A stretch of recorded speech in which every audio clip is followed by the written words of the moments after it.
Okay, in this first video I'm just going to show you how to get XLSTATS up and running and to load some data into the program. First, I've created a folder here on the desktop to hold the XLSTATS files. You can put that folder somewhere else if it's more convenient. I've downloaded the XLSTATS zip file from the website, and now I'm opening that, and all of the files in here need to be selected and copied into the XLSTATS folder. To save time, I've already done that, and this is the result. All of these files are what XLSTATS uses to run. Now I've opened Excel. This is 2007. If you're using Excel 2003, XLSTATS will still run, but it'll look slightly differently. For this example, you can see I've created 4 sites, 2 impact and 2 control. And over here are the data that come out of the global oil simulation. This is the old version, so the X and Y coordinates go up to 500. I've created some labels here to indicate which sites are impact and which are control, and to label the sites numbers 1 and 2. And finally I've got a code in the first column here to label each individual sample. Okay, let's start XLSTATS. Here's the XLSTATS folder.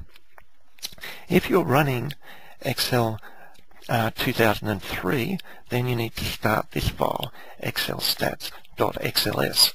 If you're running Excel 2007, as I am, then we'll start this file.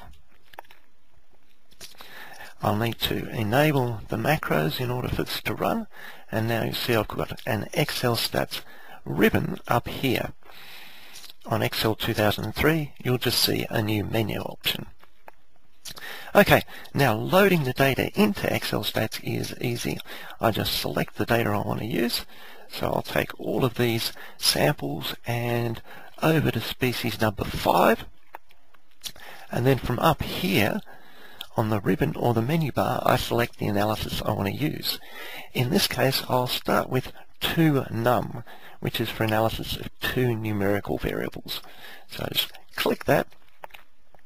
XLSTATS loads up and starts up on the data and description page. Over here we've got an information page you can look at that will tell you a little bit more about this particular option. Now looking up here we can see errors and nothing showing up on the graph, and that's because we need to select appropriate data here over in the columns on the left. So this first particular XLSTATS program, 2num, is for looking at 2 numerical variables, and in particular for looking at scatter plots and correlations. So I'm going to select here something to go on the x-axis, such as depth, and over here I'll select something to go on the y-axis, such as sediment particle size.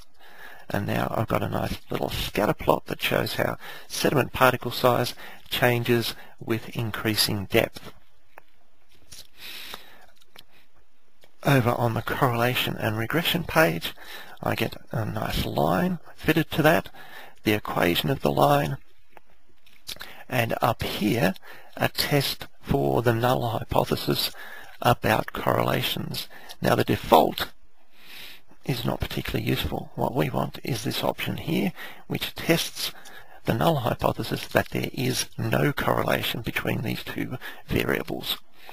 It's quite obvious from the graph that there is, and the p-value that XLSTATS reports here is 2.61 e to the minus 12.